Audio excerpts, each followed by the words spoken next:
I learned my first martial art when I was 9. I was taught by my uncle, Tito Patrick.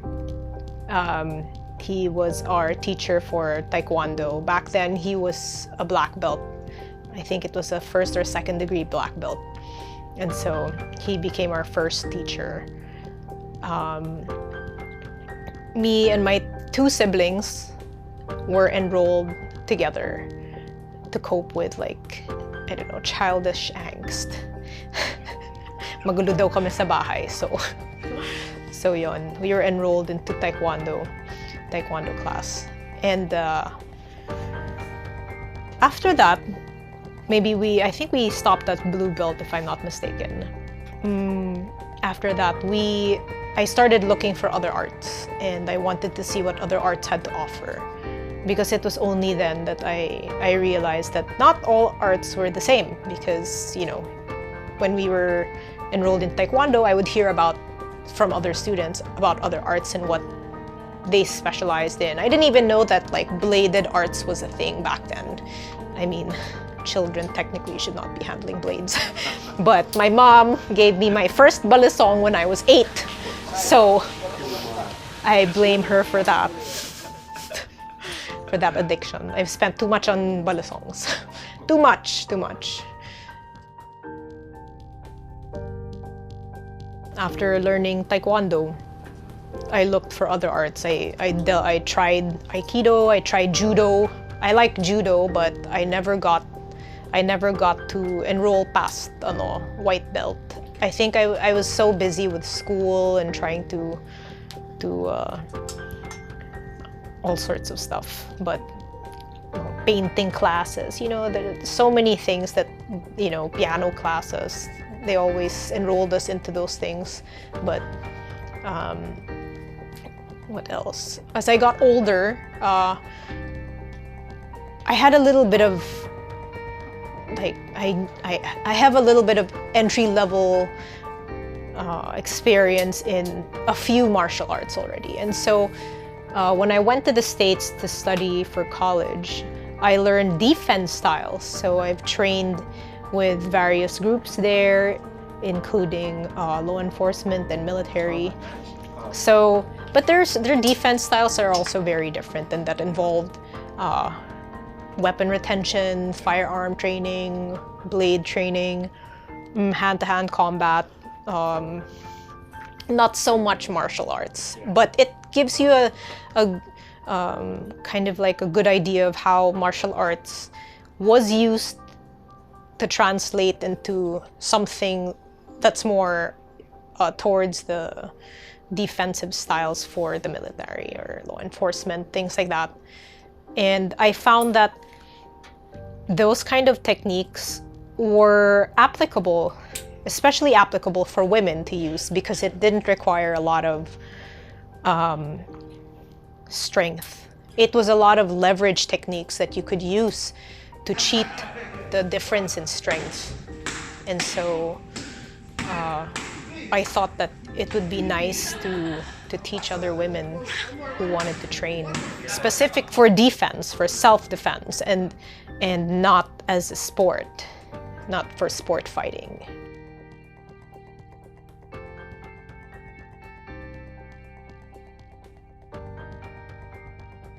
There is no one answer to one kind of attack.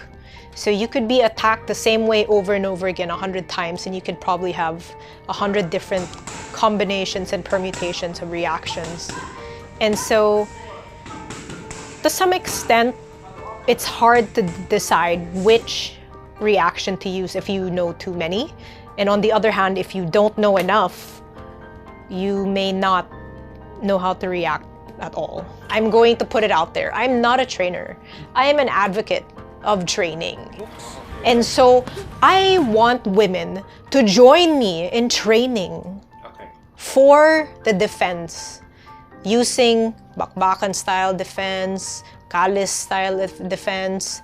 My experience in the States, here in Manila, are very different, you know. And so after having trained personally, after having trained with Senadoran and Tita Patrick and Coach Arnold, I find that a mix of all of the styles together can really help a lot of the girls who have come together with me, who have gone through some form of abuse. And so far it's worked when we train and when we've built ourselves up to the point where we can take contact.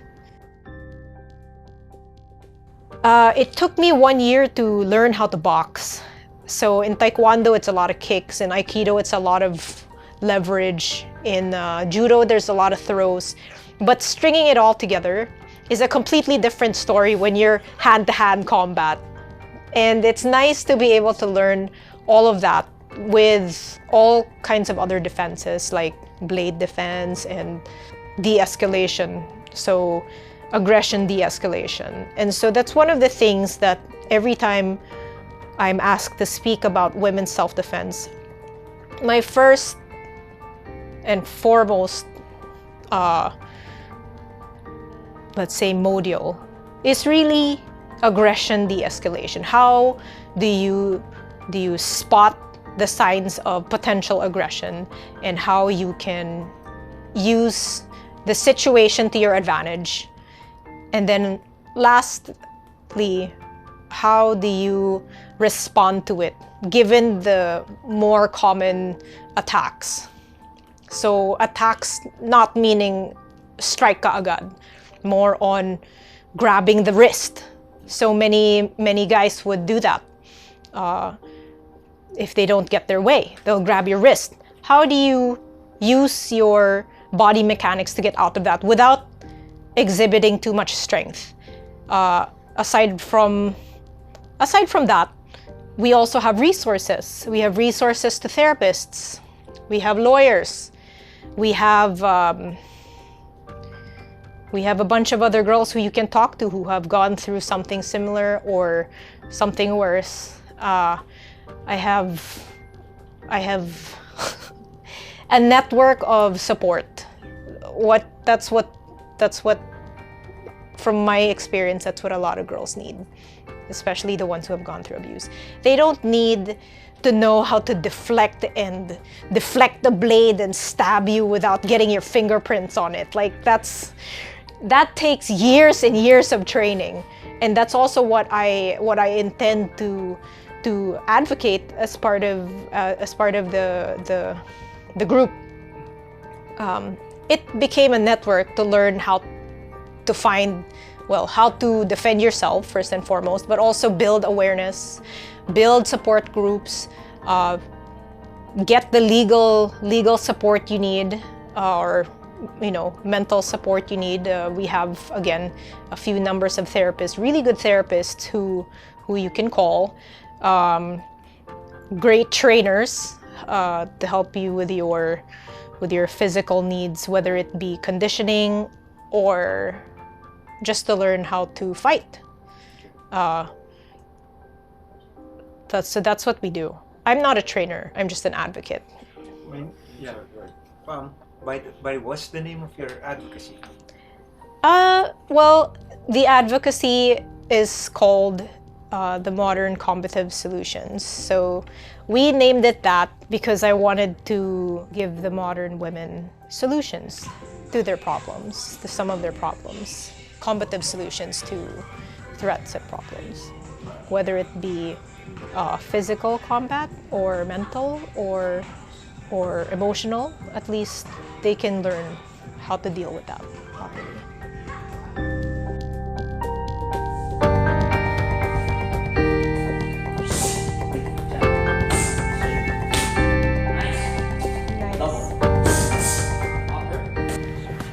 Many of the girls who have shown interest, or the women who I have spoken to, whether it be maybe at like a self-defense talk or at the conference, or even just women like walk-ins. Like some girls would just come in to train with us during our Kalis training or in our kickboxing training, or people I talk to at the gym.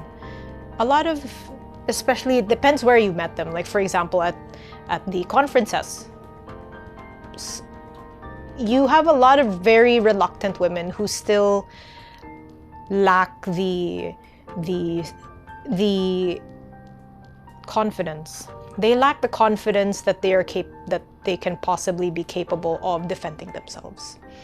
And so with that lack of confidence, there is also a lack of confidence in other women to think that maybe some girl as skinny as her won't be able to defend herself. Yung mga ganon. And it's only until they've seen us move that they realize that it's physically possible to strike with force. Last 1 minute. Oh! Nice! It's physically possible for a 5-foot woman to throw a 6-foot man. You know, it's only until they see it and they're like, how is she carrying him on his back? One of our jiu-jitsu girls threw Tito Pat, and she's like, you know, she's probably 5'3". And so it's a lot of educating to do. And that's what I advocate mostly for, is to be able to educate women on how to defend themselves properly and to provide them the resources to learn. I'm not a teacher. I open that door between the women who want to learn and the trainers who are willing to teach.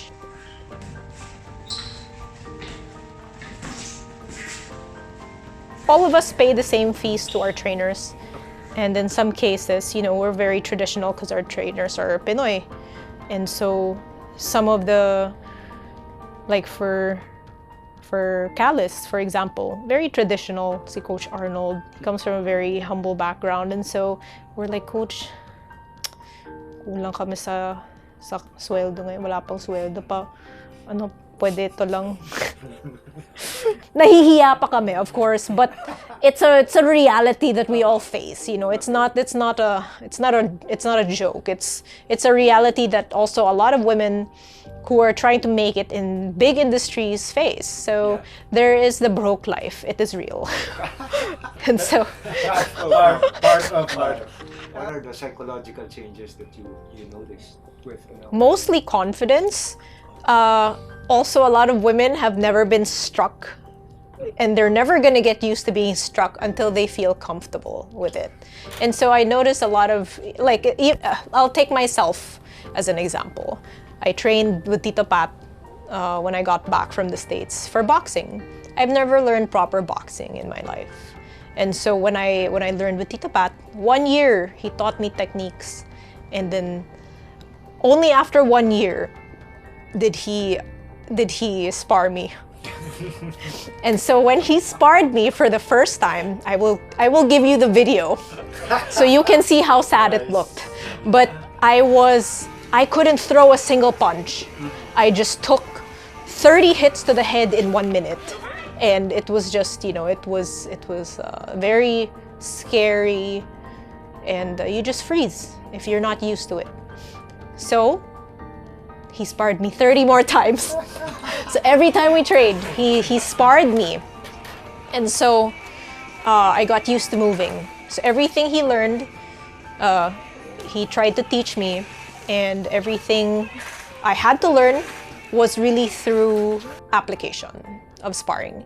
And I noticed that a lot of the girls who I meet, especially at the gym, they love to move, they love to pad, they love to bag. But when you put them in the ring with another girl or another guy, you see in some cases, the lack of application, especially of the defense. And so a lot of girls can throw a punch, but they don't know how to receive a punch, and they don't know how to deflect. They don't know how to dodge. They don't know how to cushion the blow. And so those are the things that we learn from sparring, from technical sparring, with a little bit of weight to it, Yeah. especially with guys. So I learned to spar with my tito. Yeah. I learned to spar with Chris, the guy who really helps me. He met us at the conference, so Chris Villacorta is always my parang partner kami. Whenever we go do some talks, he's always the perpetrator. Siya nasasaktan marami. Kaya tama ka doon kasi even some men. Yeah, exactly what you said. They're really good at they're really good at the pads. Yes. They're really good at let's say point sparring. But when they get hit, Basta pag naano ka sa certain kind ng boxers, even boxers, even if they haven't sparred in a long time, they'll tell you they get rust. So kailangan continuous talaga siya. I have been knocked down by Tita Pat. I have been hit bloody by Chris, both of us. As in, duguan na kami ni Chris. And if Tita Pat is not happy with the sparring, we keep going. And so that's how we learn. Sometimes they'll say, how do you, like, what do you do if they pull out a knife? I'm like, go to training and you will find out. You know, because I'm not authorized to teach callous moves. Yeah. I am a student and I explain. Even if I know I can drill with Coach Arnold, you know, it's not the same as learning it from the trainer. Yeah. He has decades of experience. Learn from him. And to give them an idea of how we've trained, I have a video so I show that. This is how we train. So it shows like real footage from training, real footage of us sparring, mostly of us sparring. So that they see that there is the intent to throw a weighted punch. And at the end of that, you hug and you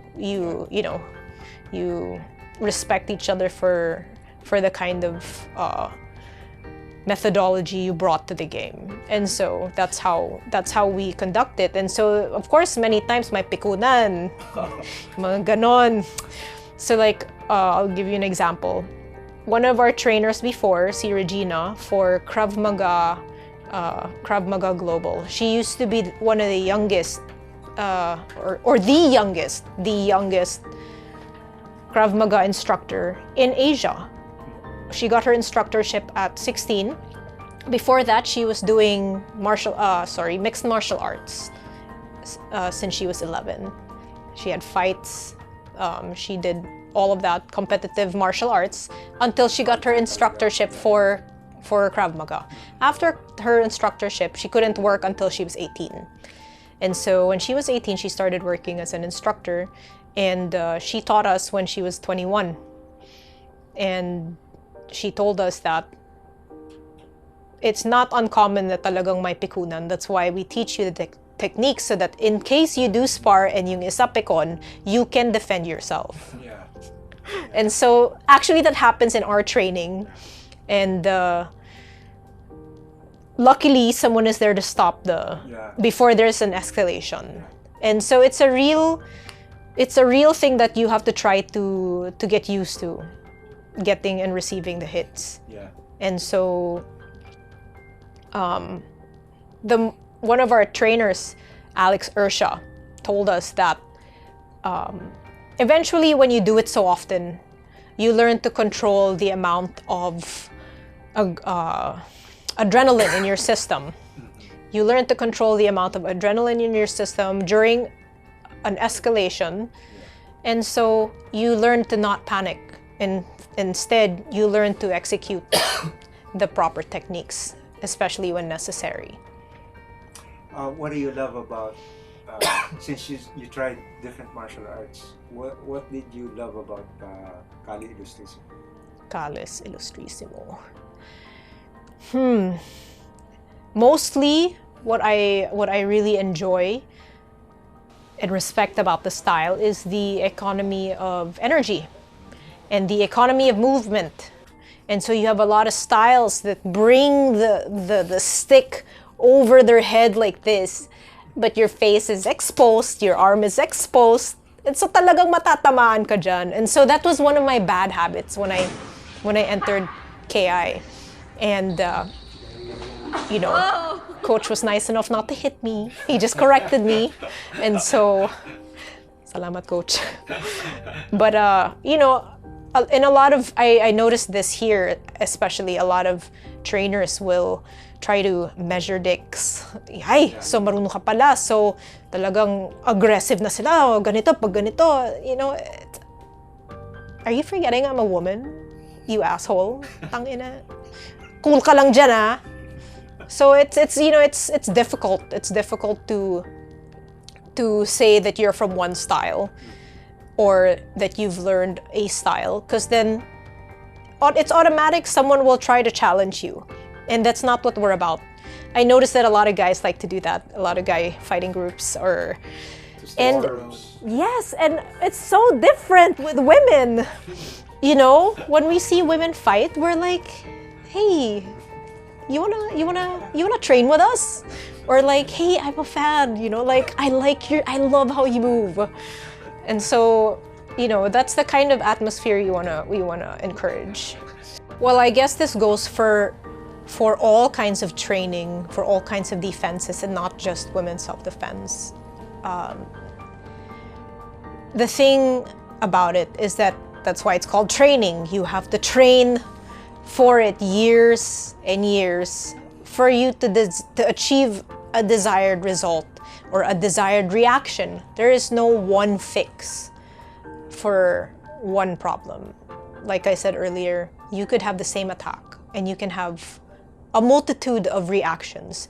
And now what may work for me may not necessarily work for the 4-5 foot woman, or let's say a 300 pound woman. Actually, we have one of those. She may not be able to chase me, but if she lands a really good punch to my face, you have to hospitalize me. So, respect to her. Like one of her trainers said when we were all at the gym boxing together a few weeks ago, sabi ng trainer niya, "Ma'am, huwag kang ma-discourage kasi ikaw lang ang nagbubuhat ng ganito. Yung mga palito na yan, mabilis, that's easy for them eh. Mabilis lang yan sa kanila eh. Pero ikaw lang ang nagbubuhat ng ganito, huwag kang ma-discourage. At saka pag manatiempuhan mo yan, sasakit yan. Masakit talaga yun." And so, you know, it's good for those girls to hear things like that. It makes them want to do it. And at the same time, we don't baby our women. We don't baby them in the sense that a lot of girls who have gone through some sort of thing in their life, let's say abuse or whatever, of course that comes with baggage. It comes with issues. It comes with a lot of pain and grievances, and many times bad habits. And so we tell them straight up, this is not okay. This kind of behavior needs to change. Your attitude needs to change. And only then will you be able to train properly. And so, come to training, fix your attitude, get shit done. Huwag kang mapikon, walang pikonan dito. And so, we expect that kind of a standard for the women who come train with us. There's this one other girl who her dad is a PNP. He saw us at the Tactical Expo a few years ago, and he said, "I need you to train my daughter. She tried to kill herself a few weeks ago, and we don't know how to help her. She's been a victim of bullying in school. And so she probably is our youngest member. She came to us second year high school. And so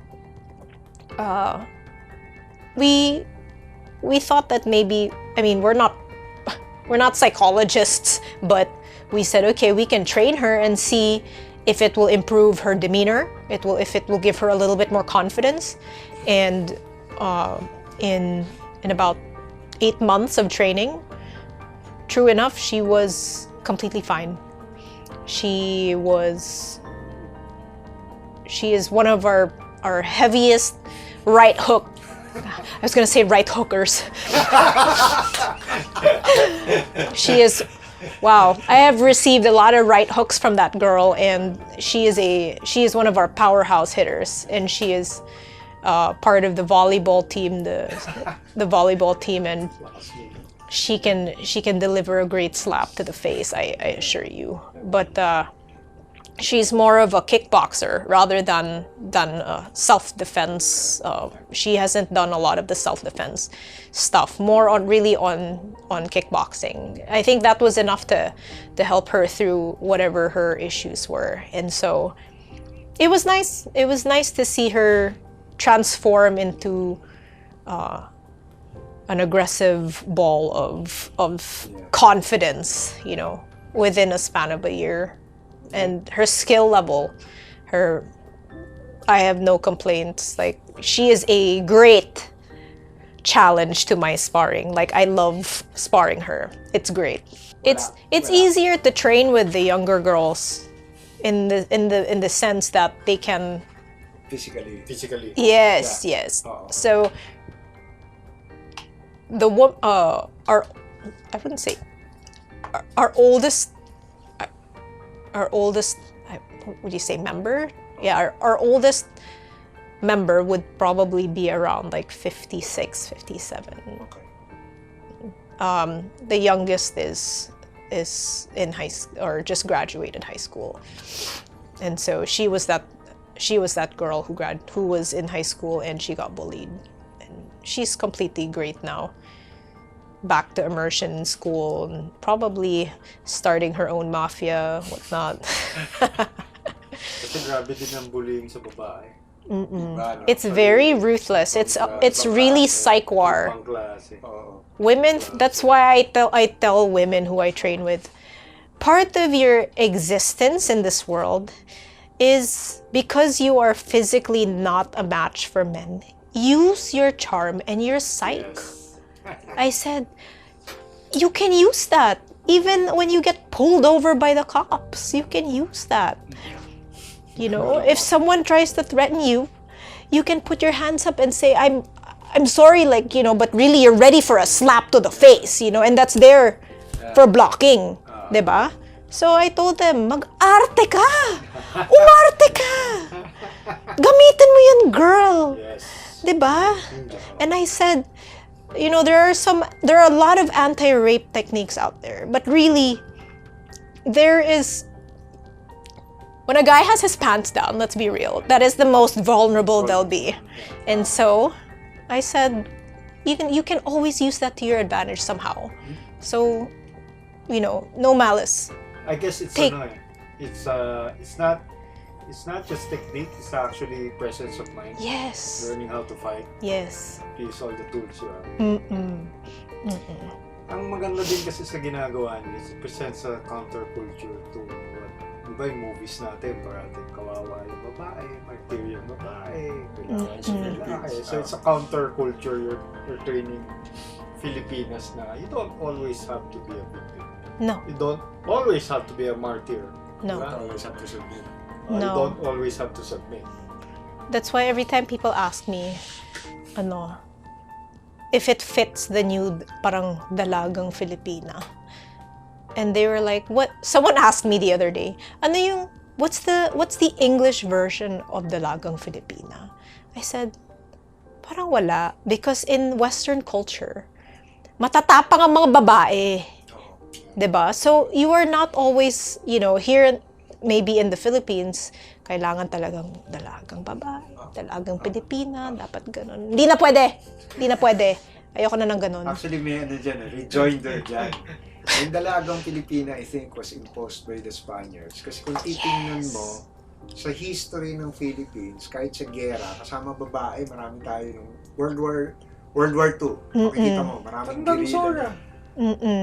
At saka ang Filipina, weird, iba raw ang feminism natin. Kasi ang babae natin, like wife ko, pwede kang feminine.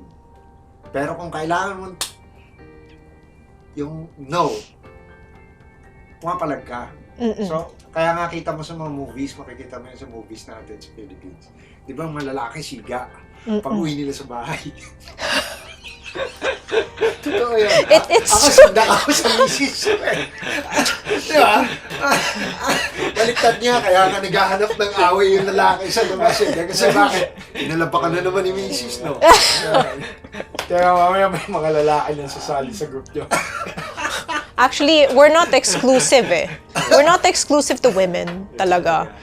There are a few guys who have joined because they have gone through also some form of abuse, or they know someone who has gone through some form of abuse, so they want to be able to contribute to the cause. And Chris is one of those guys who really believe that.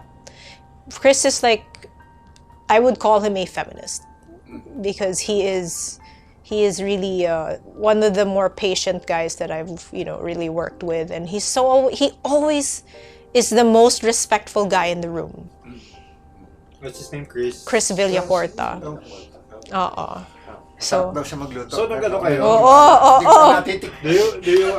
Do you perform talks sa mga schools? Yes. Even in the provinces. So in the province that I work in Zambales, Santa Cruz, I have conducted some training for high schoolers as part of my advocacy, and I think that it's a responsibility that all women should have for themselves, that they should at least know the basics of aggression de-escalation and spotting the signs in terms of awareness. It's a problem we all face, and it's nice to be able to share it with such young women, because when I was their age, nobody taught me, and so it's nice to see the interest coming from a younger group, and the fact that the institution, especially in the province, asked me to speak there and to teach a little bit of what I know is because there probably is a need for it. For a lot of the men and women who want to join, usually we are contacted through our personal accounts, so or my Instagram page usually, or my Facebook page. My Instagram page is Rix Fern, RIXFERN in Instagram, and in Facebook it's just Erika Fern. But we have a separate Facebook group, but we keep it closed because we have, again, women who have sensitive information that they share on the page, and so it's important to keep that support group tight. It's part of the protection that we offer, is that it's not made public.